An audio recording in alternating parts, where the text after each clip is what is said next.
Waalaikumsalam warahmatullahi wabarakatuh. Alhamdulillah wa syukurillah, la haula wala quwwata illa billah. Allahumma shalli ala Sayyidina Muhammad wa ala ali Sayyidina Muhammad. Yang saya hormati Pak Luki Gagat dan ketua-ketua wilayah, dan saya banggakan Pak Rudi Kaharudin, mitra dari Panitia Nasional Persiapan Pendirian Partai Perubahan, dan tentu semua para pejuang perubahan yang hadir di hari ini yang tanpa mengenal lelah. Tepuk tangan.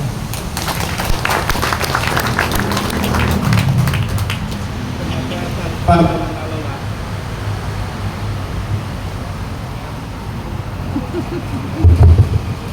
Aduh. Kenapa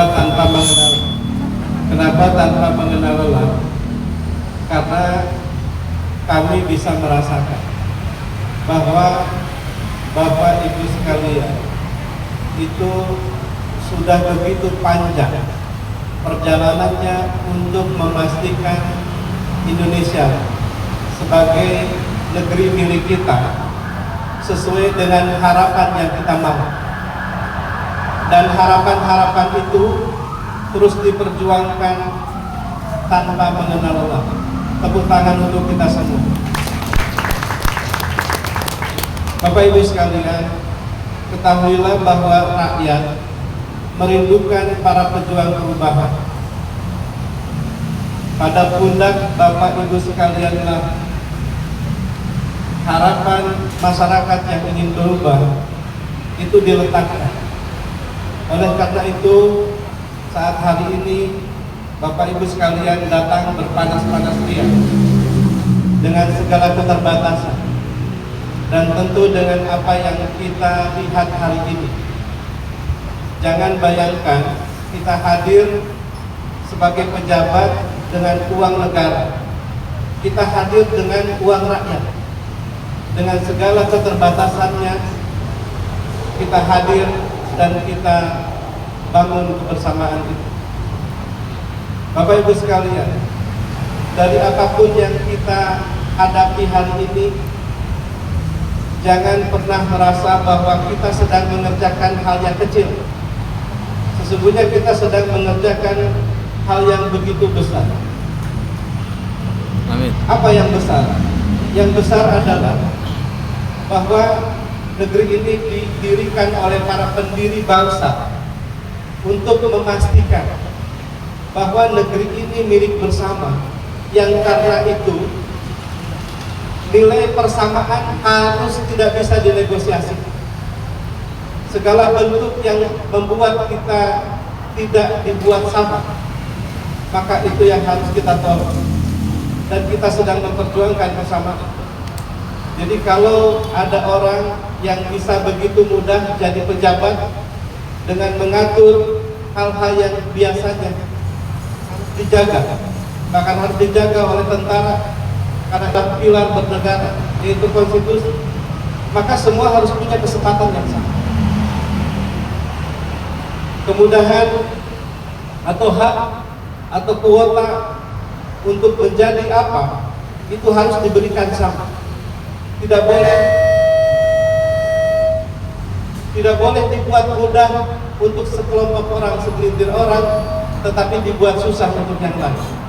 Termasuk yang mungkin akan dialami oleh tokoh perubahan kita, Bapak Anies Rashid Baswedan.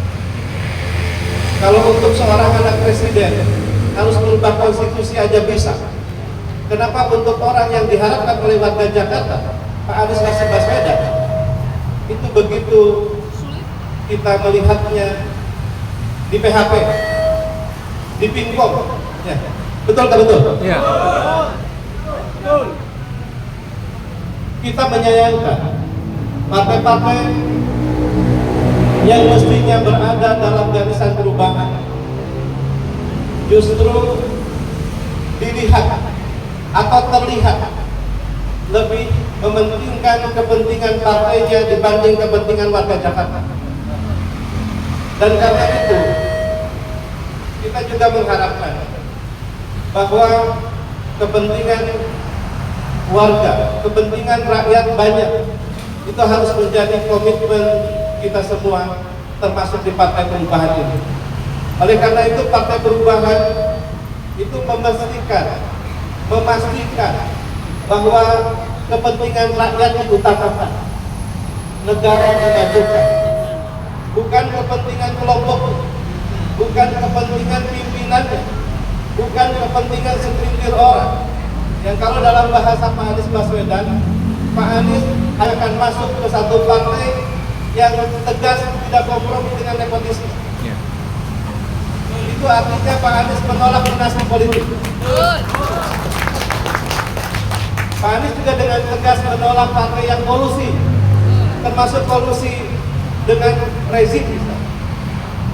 Bapak Ibu sekalian, inilah yang kita perjuangkan. Jadi Bapak Ibu sekalian, bukan diukur dari rumah ke Cempaka Putih, bukan. Juga bukan diukur oleh seberapa banyak kita kumpul, juga bukan diukur oleh apa yang kita bisa ungkapkan, tetapi oleh nilai-nilai penting yang akan kita bangun untuk masa depan Indonesia kita. Untuk apa yang oleh cita-cita pendiri bangsa ingin kita wujudkan, yaitu persamaan sebagai pemilik republik ini.